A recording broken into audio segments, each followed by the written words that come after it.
Da, da, da, da, da. It's rosé time. Hey, we kind of matched. Good thing. Well, I can't even tell what time it is. We're not even at 5 by my watch, so this is perfect. It's 5:02. All right. Well, that's okay. This is why everybody says we need to mute Dad, apparently. Happy Rosé Day.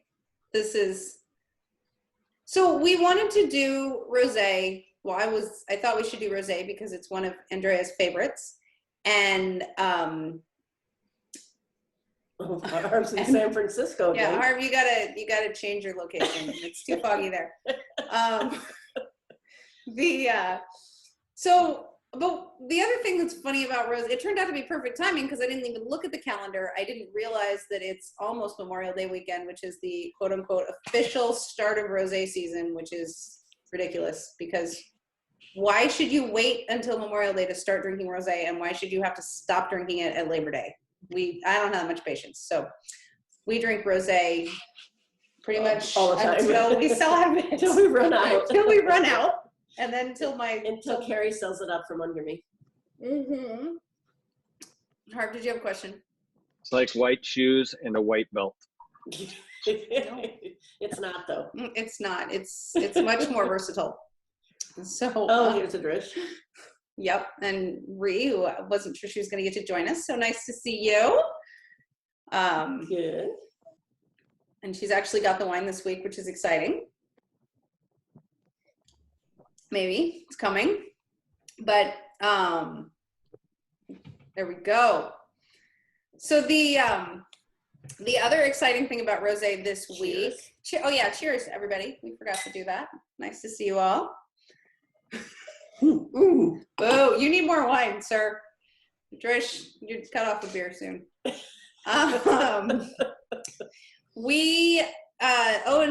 Owen Bargerine at the Washington Wine Blog just came out with his annual rosé report and said again that the Côte Bonneville rosé is one of the best rosés in the state of Washington. And if you guys are interested, we're going to do an IG Live next Friday, the 29th at 5 p.m. with Washington Wine Blog with more of a official wine tasting, because we're going to actually talk through the wines, and this is obviously not a tasting. This is way more fun than that, this happy hour. So with the happy hour and the food, Mama, because rosé always makes us happy.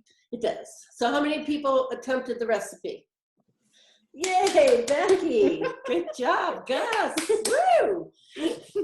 So, Becky, how'd you do? Good. They look beautiful. Those are beautiful. I'm going to unmute you. Okay, tell us your experience. Gus, nice, a little flat. That's okay. Got all the ingredients. That's what's important. Okay. So what is it? So this is a Parmesan crisp with a goat cheese mousse and then a little chives on top from. We can't see it. Of course. And I think the acid in the rosé really pairs nicely. It kind of cuts all that creaminess of the goat cheese, and the Parmesan cheese. But I had them many years ago. I did not make them. I thought, oh, these are fun, and I'm going to attempt to make them. So they're pretty easy. It's a little bit of a knack to get them shaped, I will admit, but once you get that down, they're pretty simple. You can put lots of things in besides goat cheese. One of the things that I looked at was really good was a artichoke dip, or you can make little Caesar salads. I mean, there's all kinds of things you can stuff them with. And when all the screw-ups you have that don't form right, you just crunch them up and put them on your salad. I don't know if anybody had that problem. First time I made them, they were beautiful. The second time I made them, not so much so. Then I finally got the hang of it. But so Becky, tell us about how you did. Mm-hmm. Wait, you have to hold on. Click those. Can't hear you. Space bar. Space bar. Can you hear me now? Yeah. Okay. Yeah, my system jumped to the wrong microphone. Anyway, so yeah, these were definitely pretty easy. I like this recipe because I could do half of it at lunchtime and then half of it right before this, which worked really well for me. Mm-hmm. Also, I got to use the dill that was growing in my little herb garden, so that was exciting. We did not have mini muffin tins, so we just used the big ones to help shape them so they're huge. That's okay. More cheese is never a bad thing. I know. So I think, yeah, this turned out pretty well. And I've sampled all the individual pieces, but haven't sampled it together yet. Okay. All right. Oh, here we go. So, Andrea, that should give you, I sent you all of the recipes up to this point.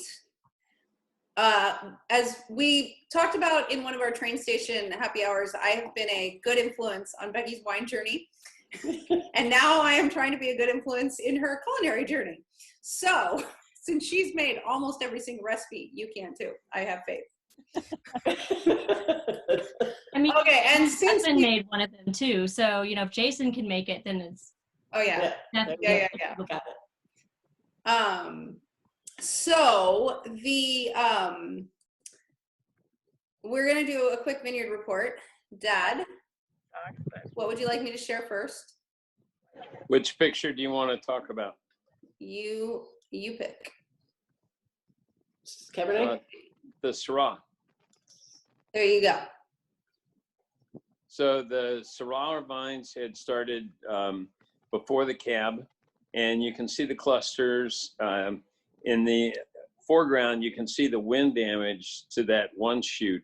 We have had more wind this year, and in fact, today it's blowing about 25 miles an hour right now. But the vines are coming along nicely. The ladies are working their way through things, and so we're on track. The next big date will be bloom, typically 6th of June. So we're looking forward to that.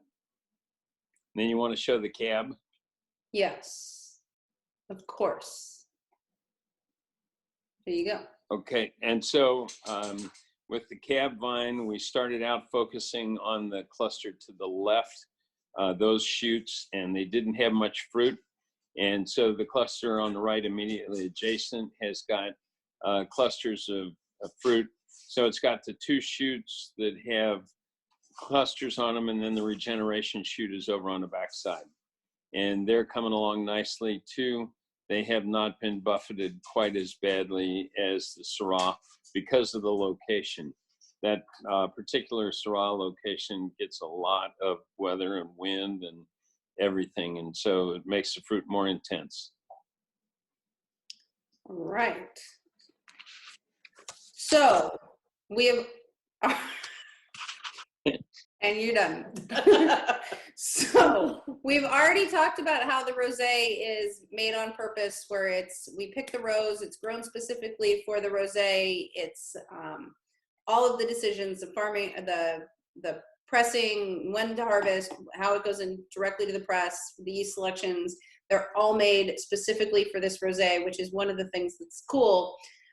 And then we usually go around in the picture from the vineyard, but the picture that we look at every week is Andrea's. So Andrea, would you go ahead and screen share and pull up your first photo, which is our vineyard shot. I think it's slightly different than the one I usually use.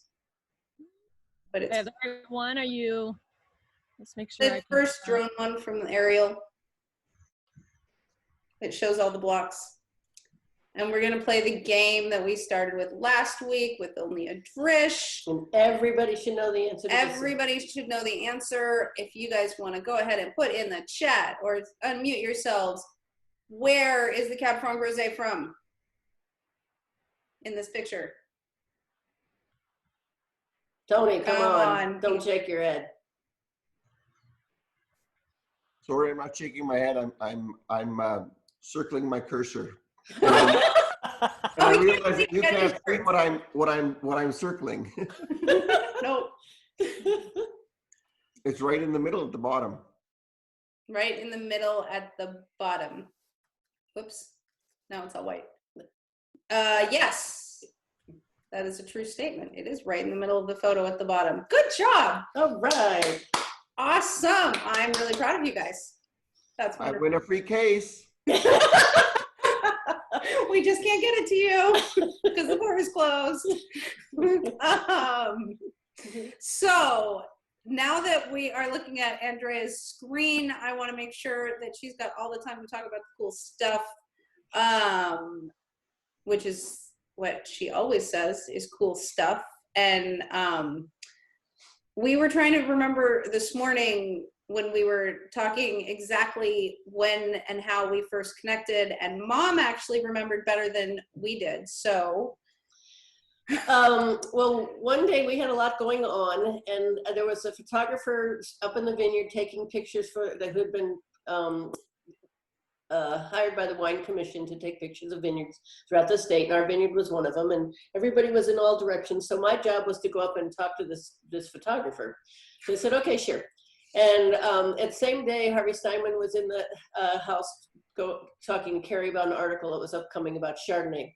So we were talking in the vineyard, and we were having a great time taking pictures. And I mentioned to her that, oh, Harvey was at the house with Carrie. She couldn't come up. And so what's he doing an article on? And I said, Chardonnay. She goes, well, we better go take pictures of Chardonnay because they're going to want them. And by the time this article comes out, there's not going to be any pictures of Chardonnay because it's going to be winter.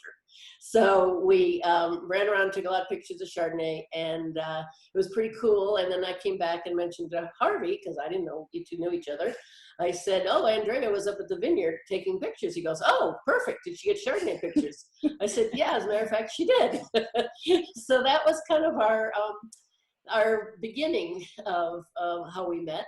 And then we did another session with me, and Mom said after the first time she went up, she's like, you're really gonna love Andrea, you guys are gonna get along great, this is gonna be fun. And then we did the first shoot, and it was fun, and we became Facebook friends. And the next day I posted a picture of Dad on the crush pad in a Northwestern shirt. And she's like, wait a minute, did your dad go to Northwestern? So we have to do the obligatory, who all on this call went to Northwestern? Roll call, please. I did. We've got all sorts of people. Come on, there's more of you. I can't see them all. Who are they? Okay. My mom did. See you. Adrish did, Micah did. Trish did, Micah did, Rebecca Becky did. I think Harv Nugget did. did too. Perfect. Harvey I didn't did. know that. That's awesome. Well, when did that come? Whoa. I didn't know So that. Andrea did. And the fun thing is, I didn't meet anybody on this call except for the people I actually went to school with, through like an alumni association. It's all just been cool Northwestern people coming together. They drink a lot. So we should drink more. Go Cats.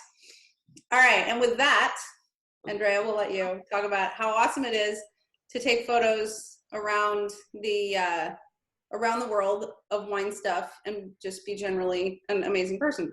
Go ahead.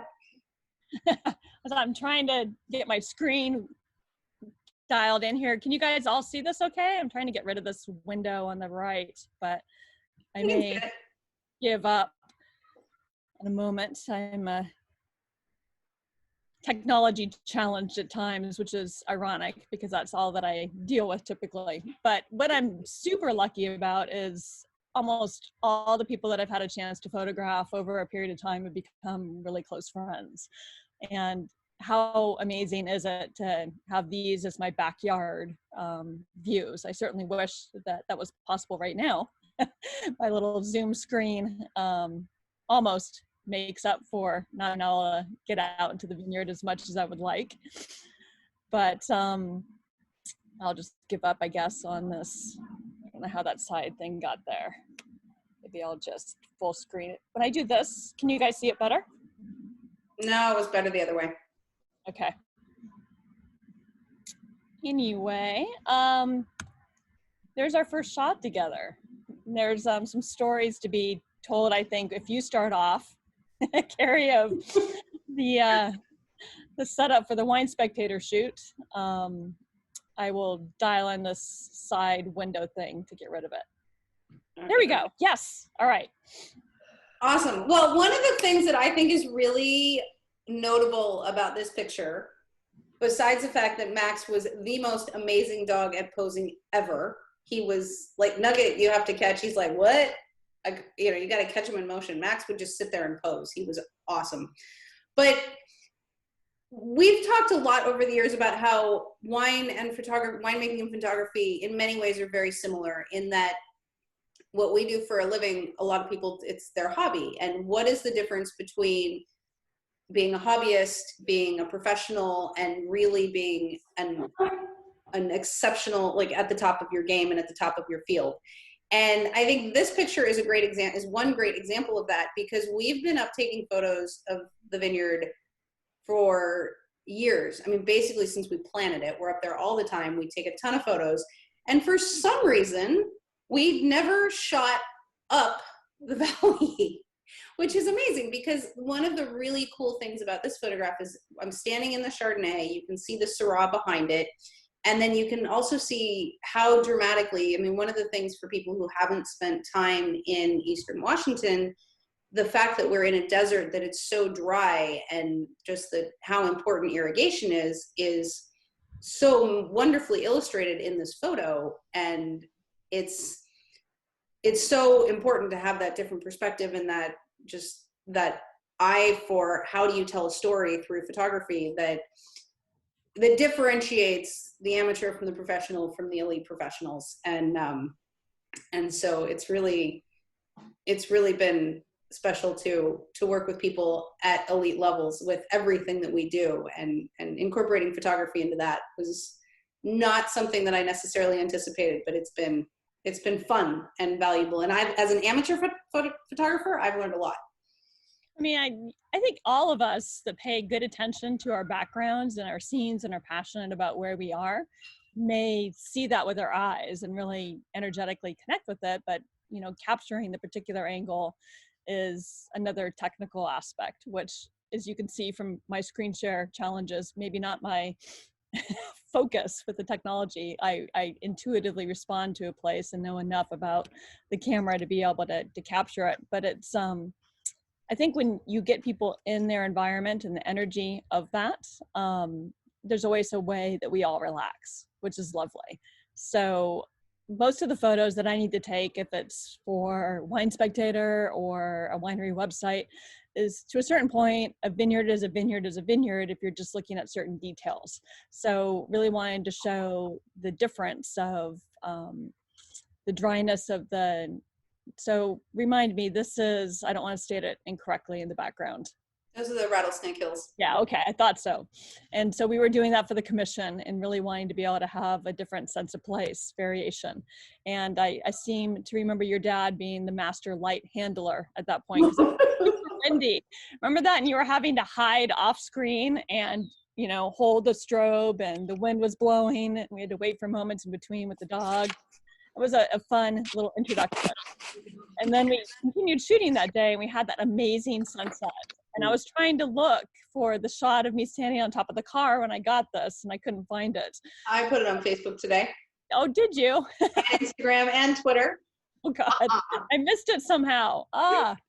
So I love to stand on top of things just because it's a different vantage point. And then you could see the Rattlesnake Hills in the background, and that sunset was just amazing. I love natural light and just being able to play with capturing how fast it changes over the landscapes and in the mood. And I think if you look in a little bit closer to the dog, we've got the little ears raised up and great attention.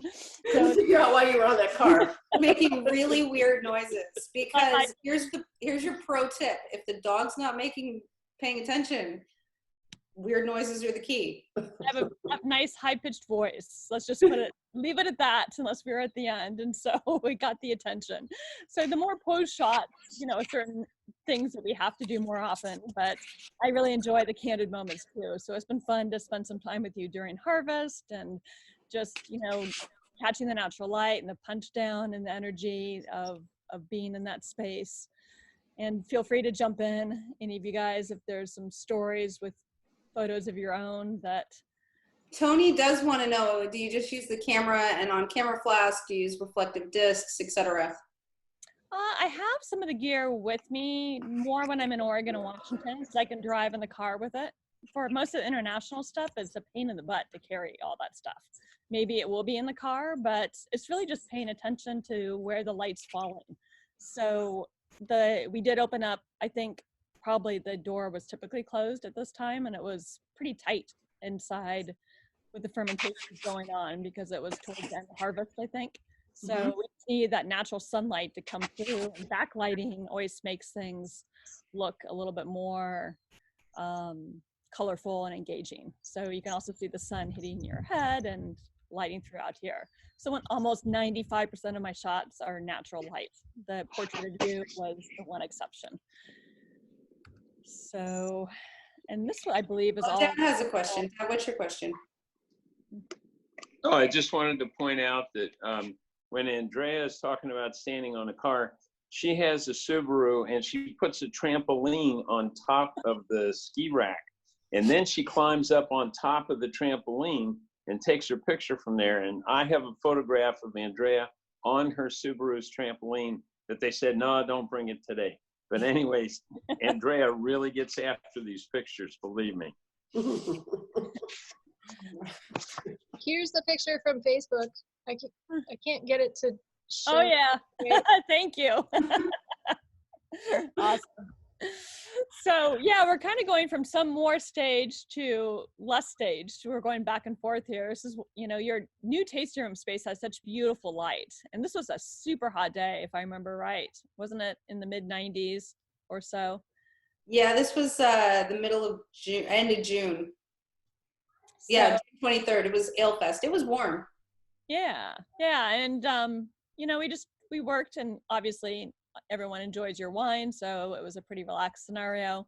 But I'll need to set up to show like a whole space and then shoot a bunch just around the entire scene as people are enjoying it. So luckily with most of the wine lifestyle shoots, it's much more engaging than like a high tech or IT type environment. But all those were friends that you gathered on pretty good short notice, so we could dial the weather in. Well, not all of them. If you remember, we had our mystery guest who came in from. Oh yeah. No, this was super short notice because we decided to do this around the release of the pheasants that we were releasing. And so we pulled this whole thing together really quickly. But, and again, this is where it's so important to have the eye, because this is a hard building to photograph and just figure out how do you fit all the spaces in. And that's. These guys were just off the street. No, not these guys. Which guys? Oh, I think so.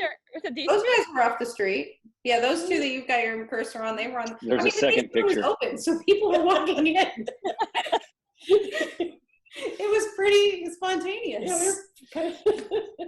Yeah, we wanted to show the whole room. The only problem with the shot is people aren't exactly 6 feet apart right now. So well, yeah. Yeah, to Ed's point, it was not taken today. Yeah.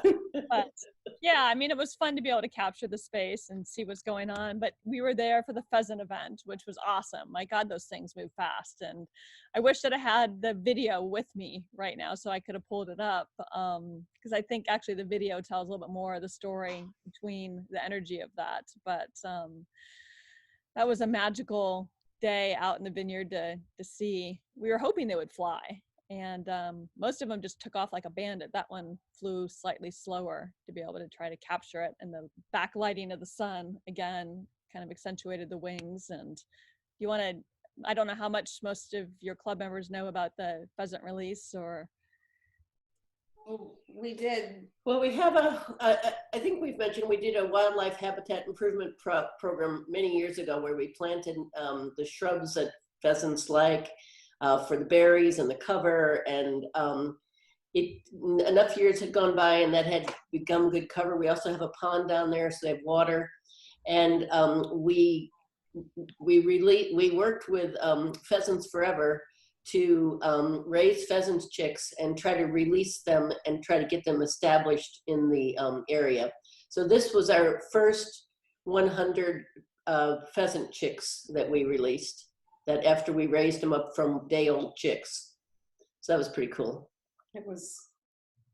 We don't see them very often, to Barb's question, but that's kind of a good thing because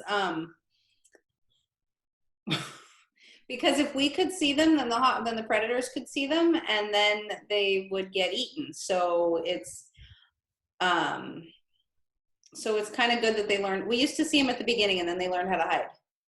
Yeah, they hightailed it to that bush pretty quickly. Mm-hmm. Yeah, they did. Out and over. But There are a lot of predators, unfortunately. There's a lot of hawks, owls, coyotes. So it is difficult to get them. Occasionally we do see them, but yeah, we've released a couple hundred up there through various times. So we've come back a couple of different times. We had to pick a super clear day where you could see the mountain in the background. We did some more walking shots, which is kind of our thing. Get exercise outside multiple times as we get the background. And this block that you're walking through, Carrie, is... that's the Cabernet that's really close, and those rows are very close to where Kyle McLaughlin gets his fruit, which is relevant because you've got photos of him, right? Well, so yeah, I received this random, I think it was an email at first and then a call from vintner and actor Kyle MacLachlan, who I was referred to by the whole Shields family, which was amazing.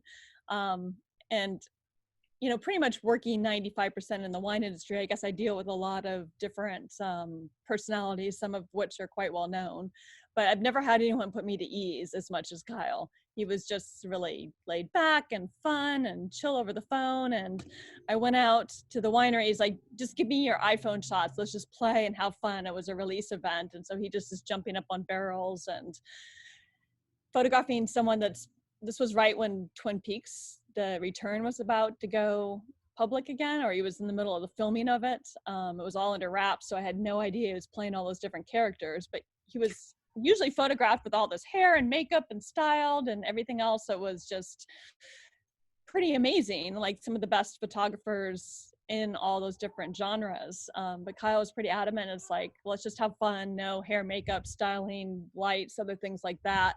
And we captured some candids through winemaking process. And then one of the hot days that we were out in I forget which vineyard this was, not yours, but traveling around just off the back of the truck and capturing just some nice lifestyle moments. And here's another rare flash shot because this was kind of short notice and didn't really want to show the background so much. There's a Northwestern shirt. I love that.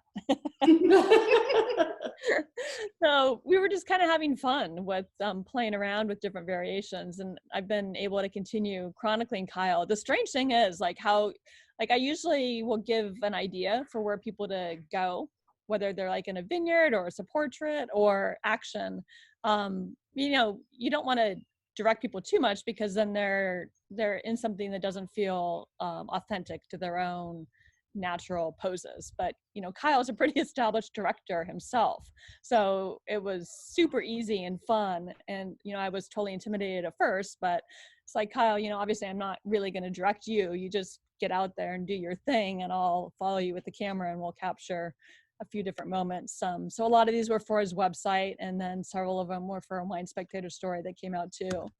And then this is a recent shot. This was kind of fun. I'll toggle back and forth to the backdrop here afterwards. This is the manager of a series of restaurants in Portland. That's Garrett Peck, and it's Vito and Vitaly Paley with, this is Rosa Rosa. But anyway, Kyle was in town and he needed a lifestyle shot. And we decided, again, on kind of short notice, to try to swing something together. And I thought, well, this would be kind of a fun challenge to actually shoot him in a real restaurant with real people. And, that's hard enough with like a normal person, but most people kind of recognize Kyle. So it was interesting because it was a sunny day. And so there was a window that's like right in front of him. That's a lot of the natural light that's coming to him, but you can see it fall off into the space. So we also brought like a soft strobe with the diffuser so that hopefully you can't tell that it's strobed that much. And then there was another window over to the side. And to get that perspective, I actually needed a long lens because I wanted to kind of make parts of the background look closer, and I wanted the bartender in there. So I was outside on the sidewalk, and random people are walking by, and these are all real customers that are in there as well. And Kyle's just kind of chilling, and people are like popping their head through the window. Oh, is that Kyle? It was amusing. But it was kind of a fun way to capture. I don't know that we could have staged that, like if we were in a set and had everybody like posed versus like the real life thing of it. And so I think that was more fun to be able to work with the scenario, even though it was kind of challenging with some strange people that came in the background.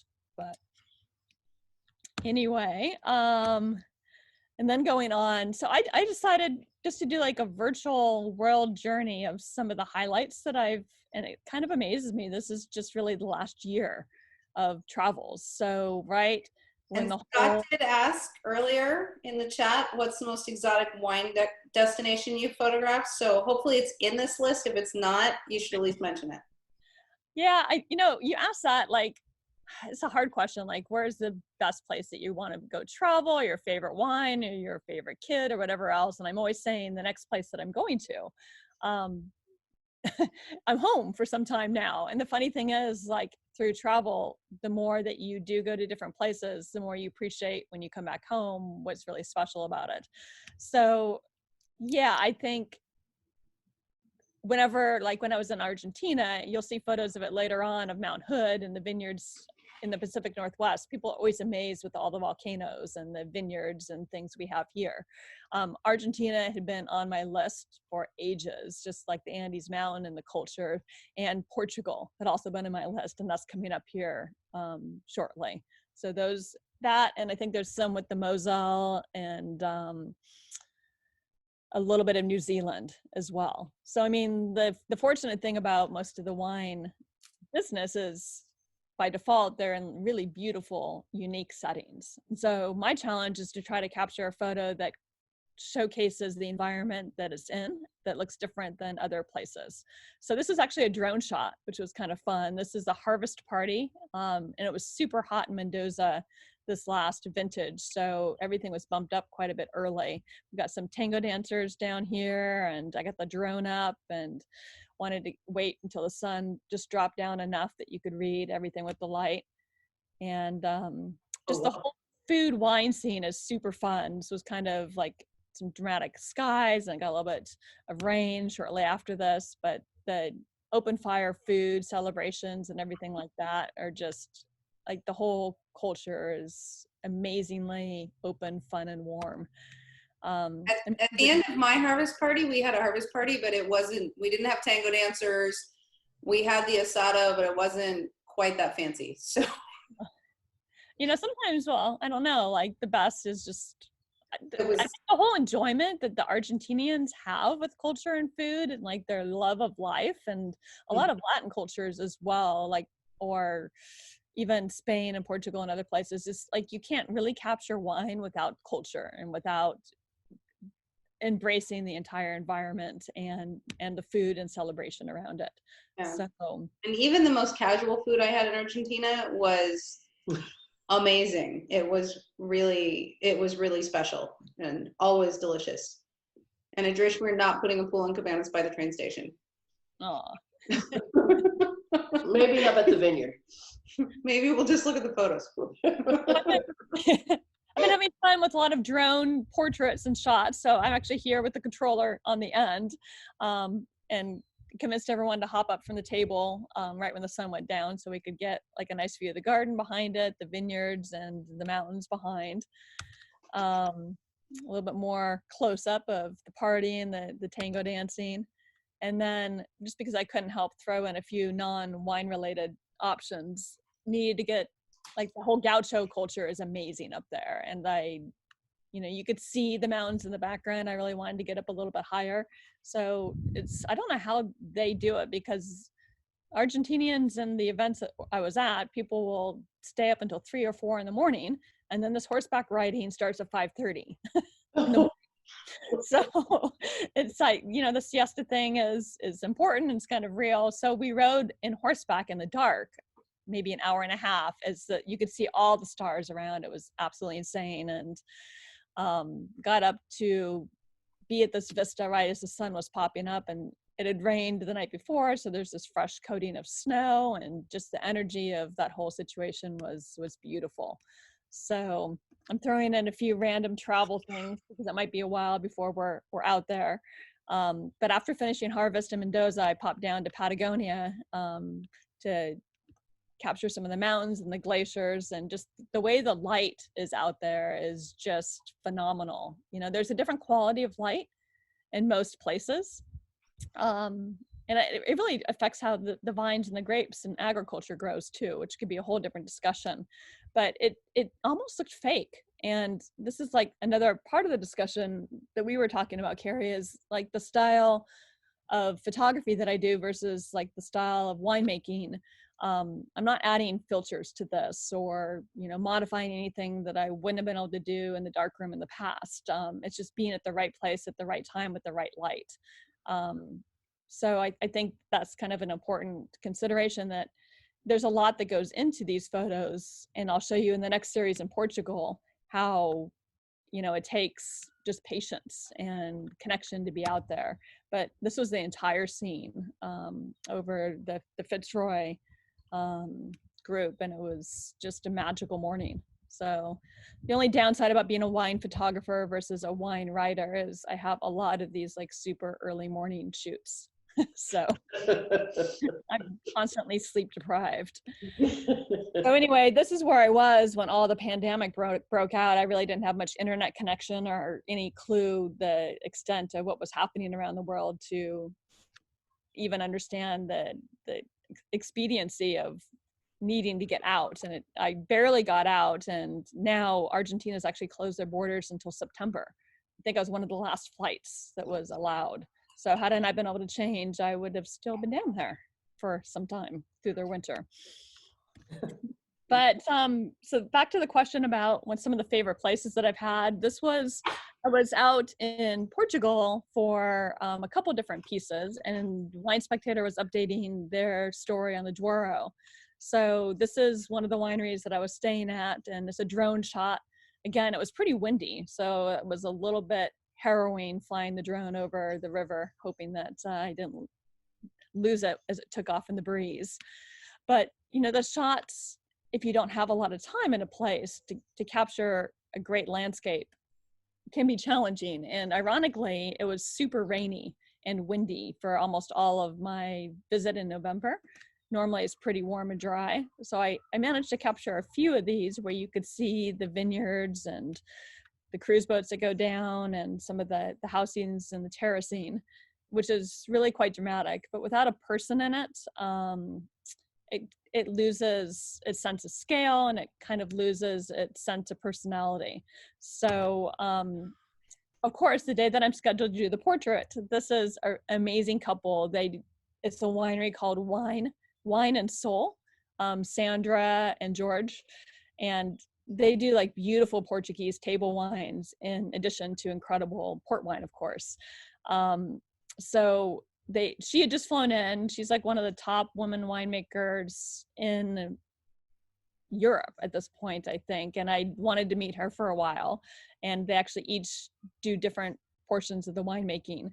She just flown in from Sweden, and she only had that part of the day to shoot. So I'm like, all right, well, I'll try to make the best of it. And you can obviously tell it's just pouring down rain. I mean, like, how do you get anything decent with that? But you better shoot it and try. And then the fog came in.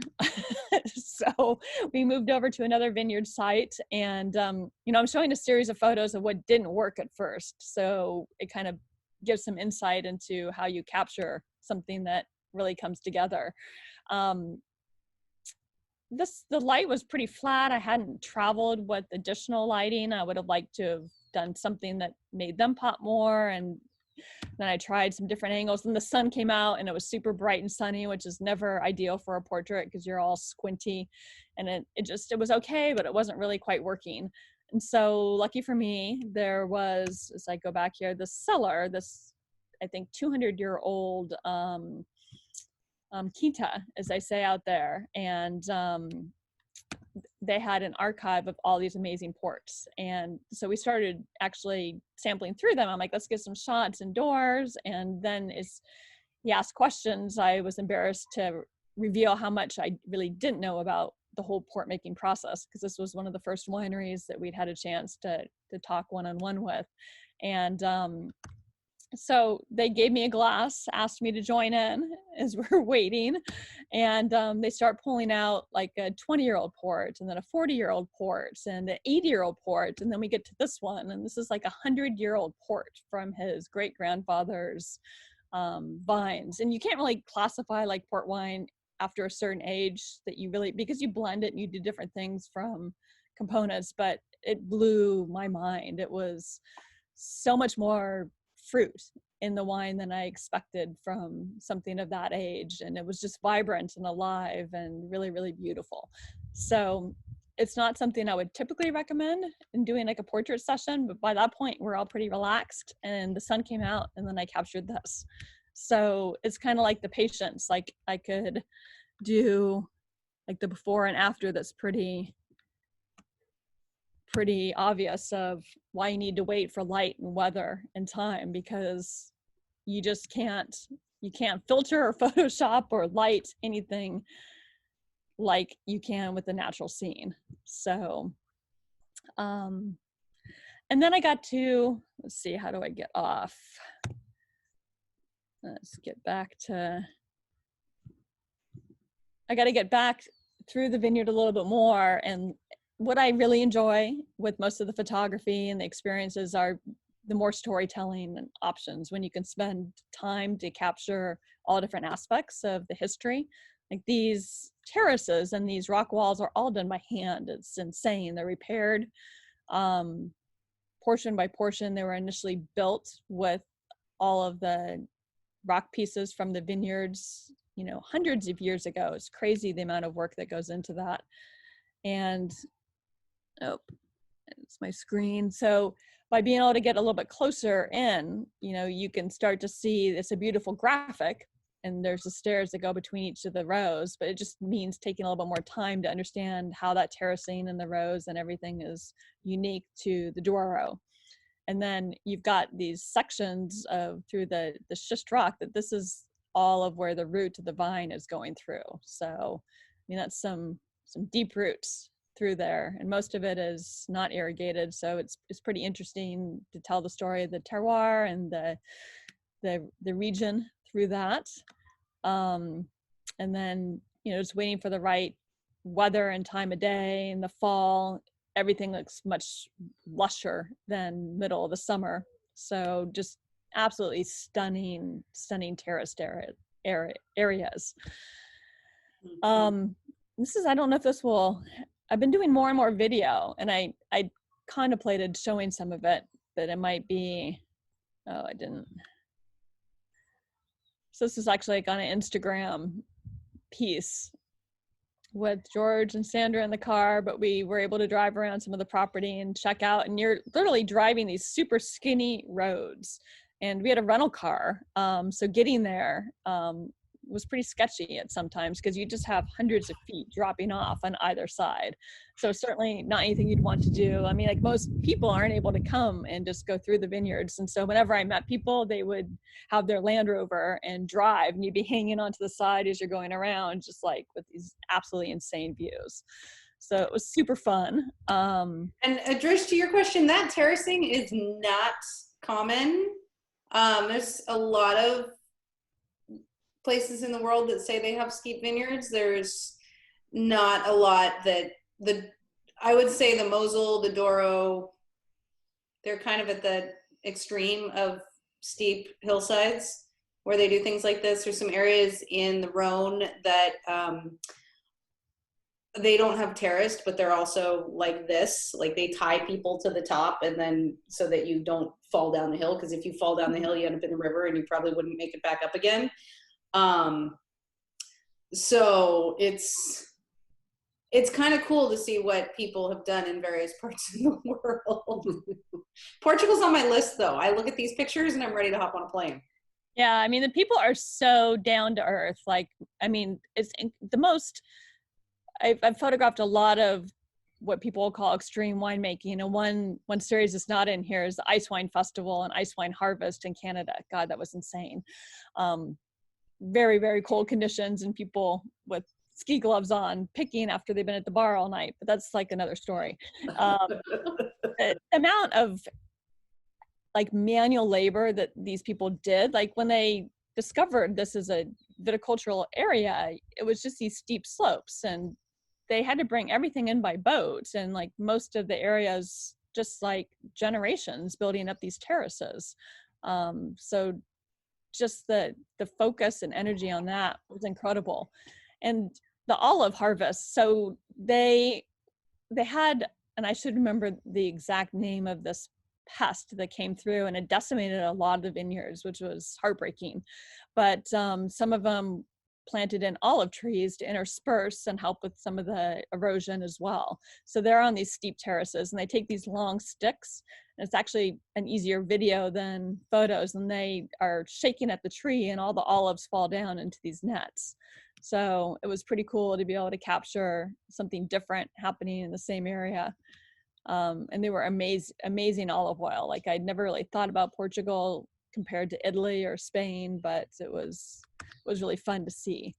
And right before Portugal last year, I lead photo workshops with my business partner, and the two of us have been all different regions, and we finally decided, hey, we should start doing some of this wine stuff instead of just, roughing it type things in the Himalayas and other places. So we went to Tuscany, which I was maybe on the fence of being as excited about. We stayed in this tiny little farmhouse, and they actually had a couple different pieces through the property. And this is actually a rare selfie. So I'm flying the drone up again at dawn, and I'm standing down here in the light. But this was last May, almost exactly a year ago. And it is as beautiful as you see all the photos. This was from that balloon. It was a traffic jam. There's the car trying to come back and pick us up after the balloon lands, but the farmer with all the sheep is taking up the road space. So it's still pretty agricultural and base in certain areas. And this was this woman, Canty Kashmir, she was the first woman to bring in cashmere goats in Europe. She did this in the 1970s, and it's a pretty male-dominated society, an area within the agriculture aspect for sure. So she ran into like a lot of roadblocks at first, but she raises them all very humanely. And anyway, it was nice to be able to follow her through some of the land and just take the time with the animals. All natural light, and anytime there's food, they're curious, they'll come up towards you. And then Spain, this was an amazing area that I hadn't known as much about, Ribera del Duero, and I really didn't know exactly what I was getting into until we got to the location. And there's these, beautiful head-trained vineyards and unique soil and limestone, and just like a very different, stark environment and terroir than I encountered other places. And this was coming into the town with the winery. And in the middle of that, you've got this 15th century castle that's there. And with the winemaker, we came in and immediately went to lunch. I had no idea really much detail about the town, and everyone turned around and looked at us, and I'm like, that's interesting. There were maybe like 7 people in the restaurant, and we order like the first course, and he's like, how many people do you think live in this area? And I had no idea. I'm guessing maybe 1,000 or whatever, but there's only 50 people that live in this particular region. So by the end of the week trip, we knew everybody. But it was really fun just to be able to capture something with that history and aspect. Before you leave the Iberian Peninsula, Tony asks about the shot with the goat. And he says it's a pretty close-up shot of the goat. What lens are you shooting with, and f-stop? Let's see. Do you know? Do you remember? I don't, but we have this handy little, I was at 200 length lens. This is 70 to 200 lens, 2.8. And I think that I was at 3.5. So that's super shallowed up the field. So the eye is, I don't know if that's full right. So this all is kind of sharp, and then the focus falls off behind.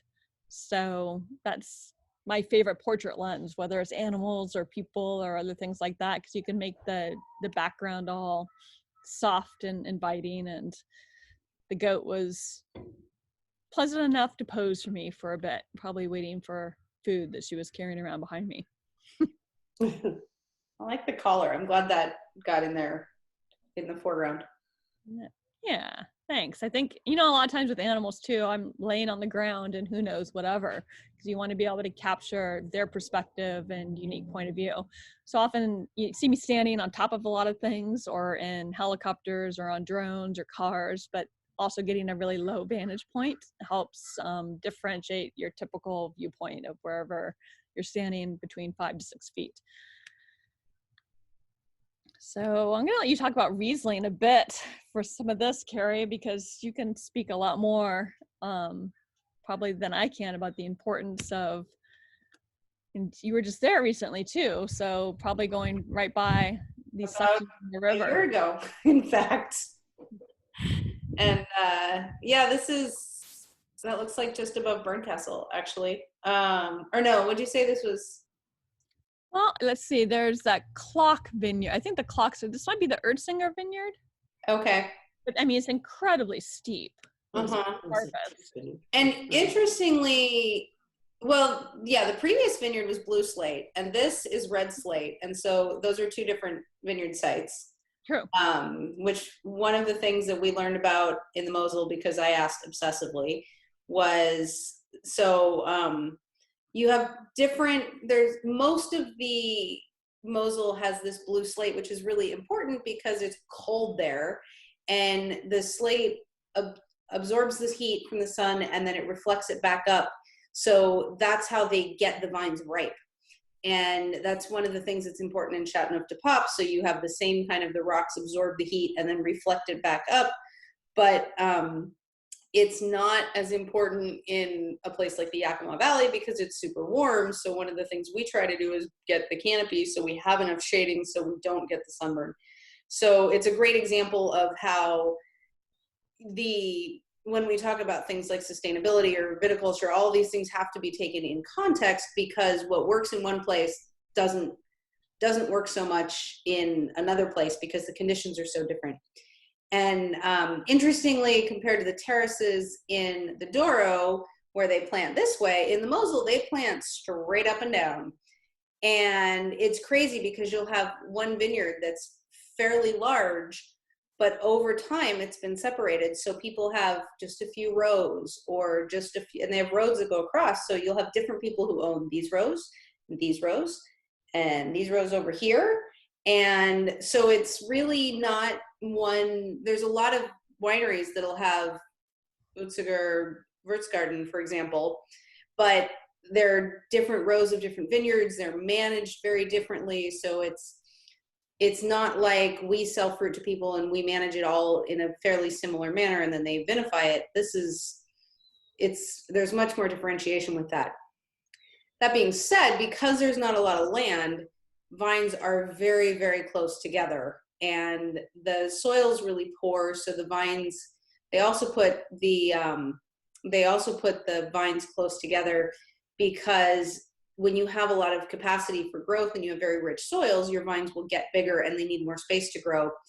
And when they're not going to get that big in the first place, you have to put them more closely together so that you can get any sort of yield off of your vineyards. And in the Mosel, you only plant on the south-facing slopes. You cannot ripen grapes on the north-facing slopes. So you can't even go all along the river and plant everything. There's vineyards here and here, here and here and here, and they're not on, no matter where you are in the river, you always know where north is, because there are no vineyards on the south-facing or the north-facing slopes. Like on the south side of the river, there's no vineyards anywhere. It's really interesting. This was a super, all that stuff. It's frustrating because I want to be able to capture the imagery, but I usually have people explain all the details that Carrie remembers much better than I can, because I get the gist of what people are wanting to showcase from a terroir, and then I try to capture that visually. And actually, I think the video that I ended up doing from this project was a lot better process of a storytelling concept, because what you can't really see in the photos is they're doing single berry selection for a lot of this Riesling. So they're cutting off some clusters, and then they have like a red bucket or a gray bucket, and I think there was green buckets. They were separating them all individually between whatever level of botrytis they had to go into as different levels of wine. And the amount of handwork I'd never seen in a vineyard and during harvest. And not only that, but they were having to, like, again, hold on to some things, not pull down one of these ancient vines and get between different sections of the vineyard. It was crazy. I didn't have a drone or a car at that point. I was just trying to like lean over one of the sections of rock to not hopefully topple over. So extreme conditions usually make interesting wines, or certainly different aspects of it.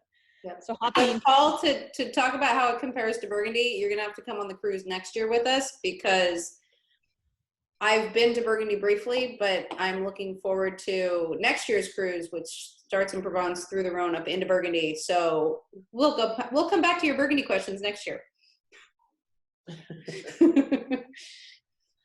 So hopping to the other side of the continent, or the world, I should say, again, this is down in New Zealand, and his legs were wider than they appear in the photo. It's kind of crazy. You know, Kiwis are always in shorts. I think it was maybe minus 10 degrees Celsius in the shot. It snowed the night before, and you're trying to get a capture of terroir that is unique to that particular area, but then also the people are certainly part of that. And I guess there's other regions of the world that I'll see vineyard managers always in shorts, but he was not an anomaly. He was a character. But just like really, really beautiful weather that moves through there, and there's so much light that's reflected between all the ponds and the angle that it hits to. That's a whole different story in the ripening of the wines. But there's a lot of biodiversity. This was a project we were doing for the New Zealand Sustainable Campaign, so we were focusing on how the land was used for all different types of agriculture. So the goats, again, I think I have a goat thing. But then going back to something a little bit closer to us, like, it's interesting when people ask where I'm from and what I've shot.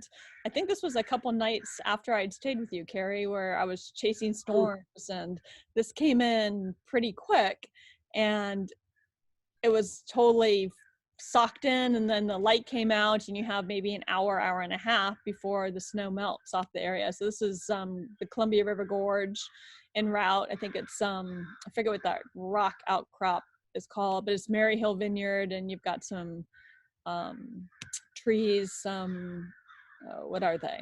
Cherry trees and peach trees. I should remember that. Anyway, they're a different height than the vines. That's the green, but it was just, yeah, beautiful scenes. And I wouldn't say this is necessarily my best photo, but you know, it's middle of the day, not extremely amazing light, but it's fascinating when you do show these pictures around the world. They really love seeing the volcanoes, the topography of how different it is here. And I think we all take our own backyard for granted to a certain point. Like, as soon as we get out of this quarantine and get out to seeing things and places that we'd maybe traveled through hundreds of times, when you have a chance to see it with fresh eyes, you realize what is really unique in a place. So that's one of the benefits about having different environments and stimulus for me anyway. And I just have a couple more of like Oregon scenes and such. I love shooting from a helicopter. I kind of miss it because I've been doing so much drone stuff. You have a chance Okay, can hook you up. Yeah, there's something about flying like a bird that, you know, I imagine that I'm there with the drone, but even the VR isn't the same. So I'm flying in one of the tiny little 2-person helicopters with the whole door off and seat belted and duct taped in pretty well to lean kind of out. But I had an amazing pilot for this. He actually now works in the Grand Canyon, flying through all those different areas. And this is Soder Vineyard in the Willamette Valley. And I really wanted to be able to capture just this section of the vineyard. And we could tell the airport was maybe 10 miles away from the vineyard. And so I was on cell phone with one of the vineyard managers at the winery saying, hey, are you seeing a break? Are there any options between the clouds? And a helicopter is not supposed to take off without visibility. So sorry, you guys probably can hear these crazy crows behind me. They're not in your vineyard.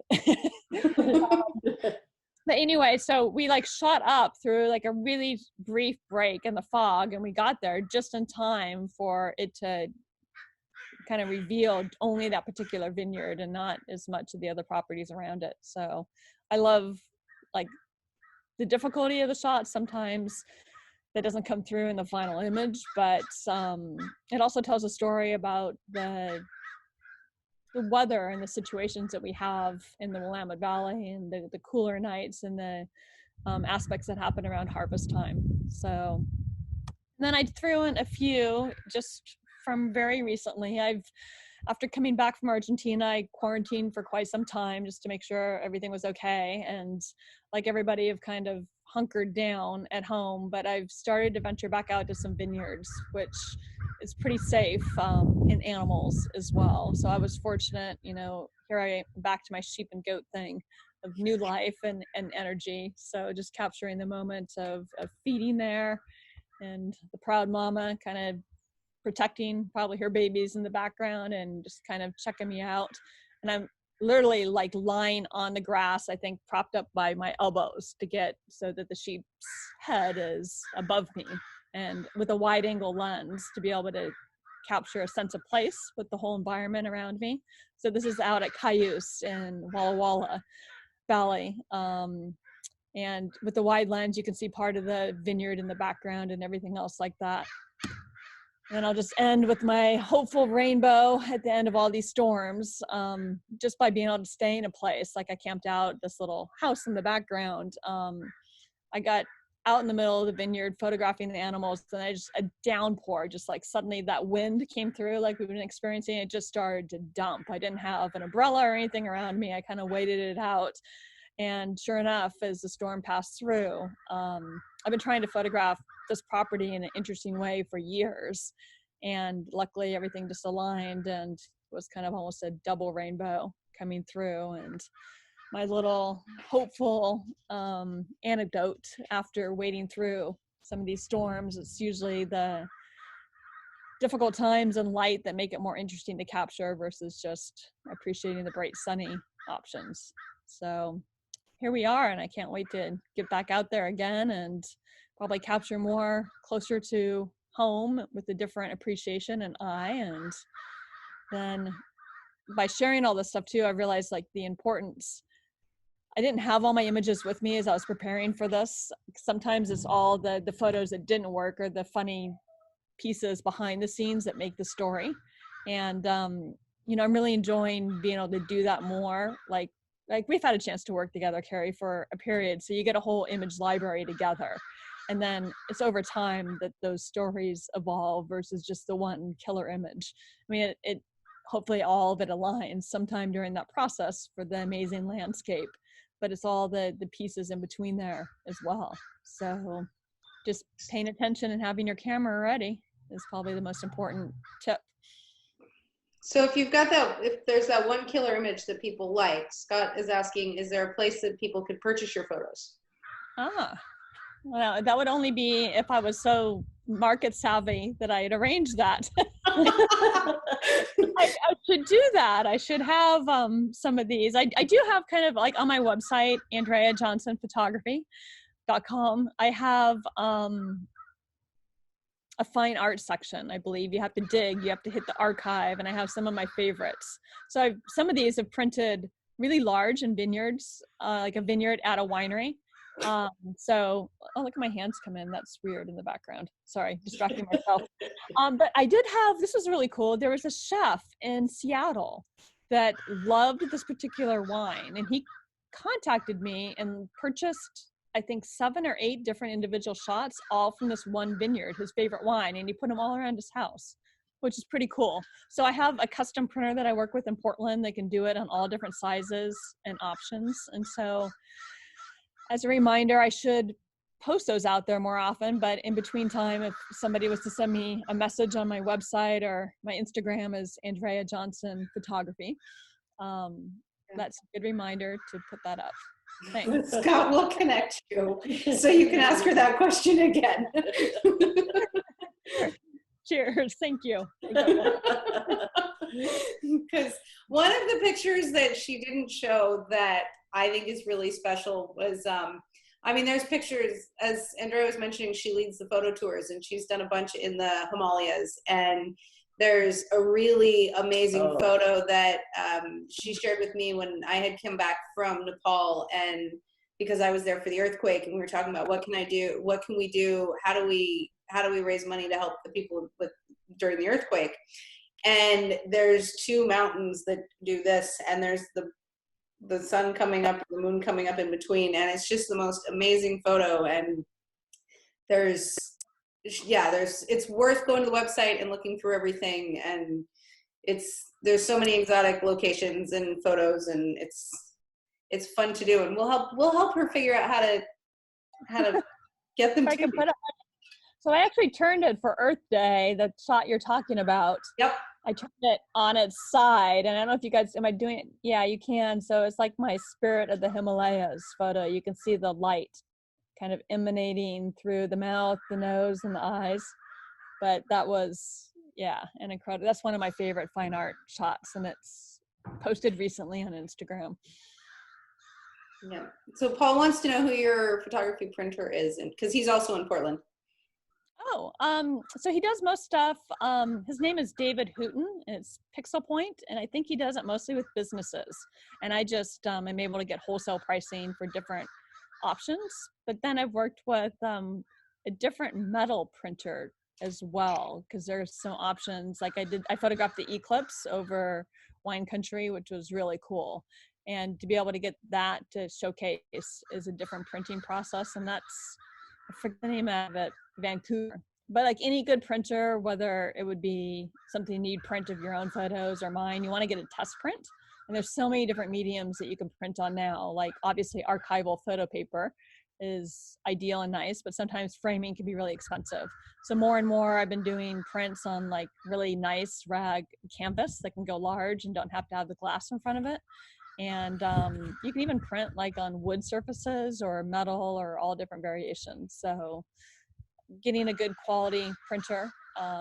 There's another Pro Photo Supply in downtown Portland. They're a professional camera shop, but they work with consumers quite a bit too. And they've got a pretty good printing lab as well. Okay.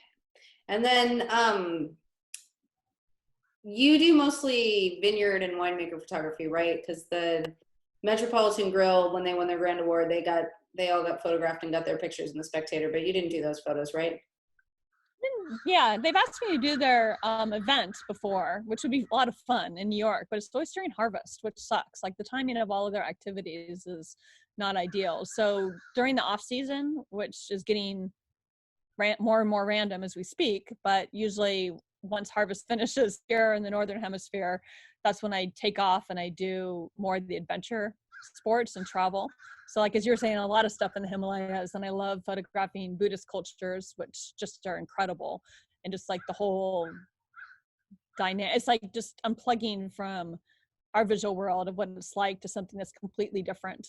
And Cuba's like maybe still on the list. It's supposed to have been an upcoming workshop in December. It's actually, they have a pretty good healthcare system, which is amazing. So I don't know if that's going to be safe for sure this year, or if we'll have to delay it to a future year.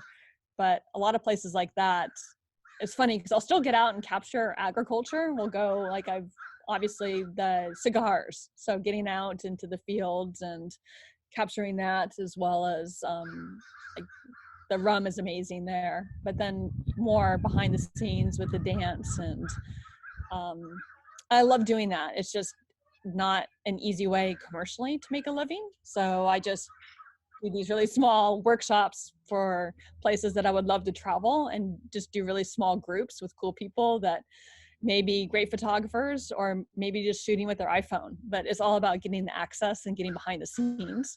So like when we're in these spots, whether you're in Cuba or a different area. You know, you can get behind into the kitchen with the chef or in the ballet and see them practicing, or in the fields of where the cigars are made. And when you have a purpose of wanting to chronicle something, you have just, everyone opens up their lives a lot more. It's not just you sticking your head in somewhere curious, which I always am anyway. It gives me a reason to be doing that. And so those workshops are using the same style of photography, but more adventure travel. And so then just to confirm for June, the photos from Portugal were the Douro River, which comes up from Porto. How far up the river were you? How far from Porto? I went all the way to the Spanish border, but the series from Wine and Soul was right in the middle next to this town, Pinhão. If I'm not pronouncing that right, I don't think. And if any of my Portuguese friends see this, it's Pinhau. But it's like the center of the Douro region. You can take a train to it, or you can drive, or the boat goes through it. By car, it's like 90 minutes from Porto. So it's kind of like going through the Columbia River Gorge, where every 5 to 15 miles, the topography changes dramatically, and so does the terroir, and so do the varietals of what they grow. So it's one of the most hairpin edge of the seat drives that I've done of any other place besides the Himalayas, but it's spectacular and beautiful, and I highly recommend having enough time to explore, and try to go in the shoulder season too, because the summer is pretty hot and until recently been really touristy. So being there in the fall was really spectacular, even though I had a lot of rain. All the colors of the different varietals, they change at different times. So it's just a spectacular rainbow, basically, of each varietal changing their leaves at a different time. Awesome. Well, we are a little over our designated happy hour time. Yeah, I just have one comment, which I think is really striking when you listen to this. And here we are at a wine happy hour, and we're talking about photography. And wine and photography have the science and the art. I mean, you have to know the technical aspects behind what you're doing. You need the training, you need that education, but you have to have that artistic ability to know where you're going and what you want to accomplish. And I think Andrea made that very clear with what she's looking for and how to portray that. And I think we try to do that with what we do. So, it's always the question you get is winemaking science or art? Or where do it's all art, it's all science. Well, it's a meld of the two. And the really top people in their fields, I think, are able to do both. Yeah, thanks. Well, it's a pleasure, like, chronicling people with that same attention. I think like-minded attracts. So having that intent behind each of the imagery, it's always, even though a lot of these are landscapes, it's always the people and the land that make the biggest impression as I think back through the memories. So, yeah. Well, and if you guys haven't downloaded if you need a new Zoom background, I'm noticing Micah and Cheryl have an Andrea photo behind them. We did post I put on the blog that we have a couple photos from the vineyard, one from the tasting room, and a couple from the Côte Bonneville estate too. So if you want to spice up your backgrounds with some of Andrea's photography, feel free to do that, and be sitting in a vineyard for your next work meeting. That's what we do. Get thirsty. So it's way more fun. It is more fun. Well, thanks everybody. This was awesome. Next week we have our cork supplier, and she's going to talk about where corks come from and how they make corks. Which when I went to Portugal, I did not go through the Douro, unfortunately, but I got to go through the cork forest, and it is just absolutely fascinating. The wine is the Adrisha's new favorite, 2011 Carriage House. I'm ready for next week already, and we'll see you next week. So thanks everybody. Have a good. Thank you, Andrea. Thanks, Andrea. Thanks for letting me join the party, and Cheers to all the Wildcats out there as well. Yeah, there you go. Exactly. All right. We will see you guys all next week. Yeah.